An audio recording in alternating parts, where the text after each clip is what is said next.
বাংলাদেশের রাজনৈতিক অঙ্গনে যখন আওয়ামী লীগের ভবিষ্যৎ নিয়ে তুমুল অনিশ্চয়তা, ঠিক তখনই দিল্লিতে অবস্থানরত সাবেক প্রধানমন্ত্রী শেখ হাসিনাকে ঘিরে নতুন করে শুরু হয়েছে আলোচনা। দলটির ওপর আরোপিত নিষেধাজ্ঞা, ছাত্রলীগ নিষিদ্ধ ঘোষণা এবং আন্তর্জাতিক লবিং এর ব্যর্থতা সফলতার জল্পনার মধ্যেই আওয়ামী লীগপন্থী মহলে ছড়িয়ে পড়েছে নতুন বার্তা, যেখানে দাবি করা হচ্ছে শেখ হাসিনা নীরব নন, বরং পরিস্থিতি নিবিড়ভাবে পর্যবেক্ষণ করছেন এবং সময়ের অপেক্ষায় আছেন। রাজনৈতিক মহলে সবচেয়ে বেশি আলোচিত হচ্ছে কক্সবাজার জেলা আইনজীবী সমিতির 173 সদস্যের জাতিসংঘে পাঠানো যৌথ আবেদন।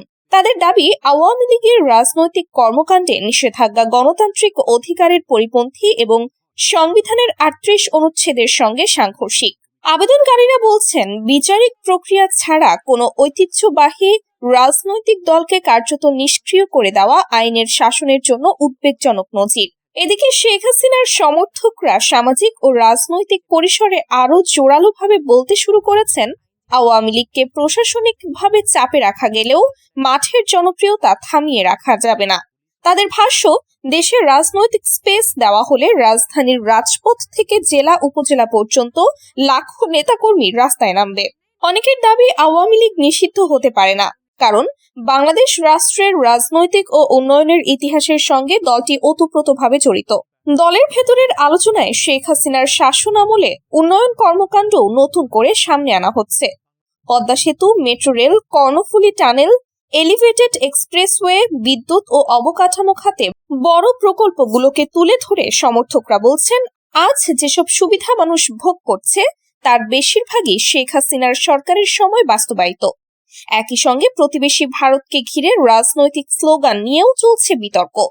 দিল্লি না ঢাকা ধরনের স্লোগানের সমালোচনা করে একাংশ বলছে, বাংলাদেশের মতো ভৌগোলিক ও অর্থনৈতিক বাস্তবতার দেশে আবেগ দিয়ে নয়, কূটনৈতিক ভারসাম্য রক্ষা করেই রাষ্ট্র পরিচালনা করতে হয়।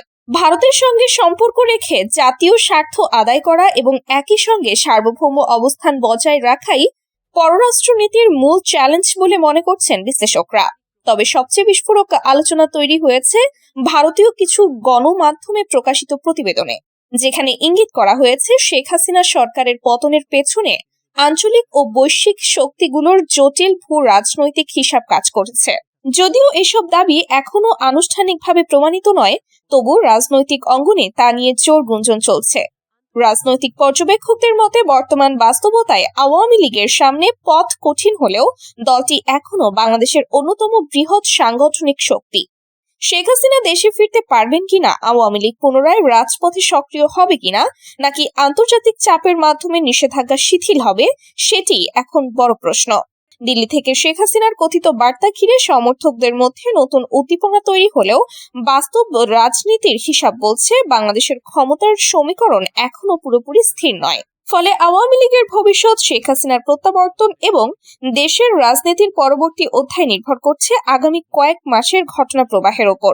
বাংলাদেশের রাজনীতিতে ঝড় যে এখনো থামেনি সেটি স্পষ্ট, বরং বলা যায় মূল লড়াই এখনো বাকি।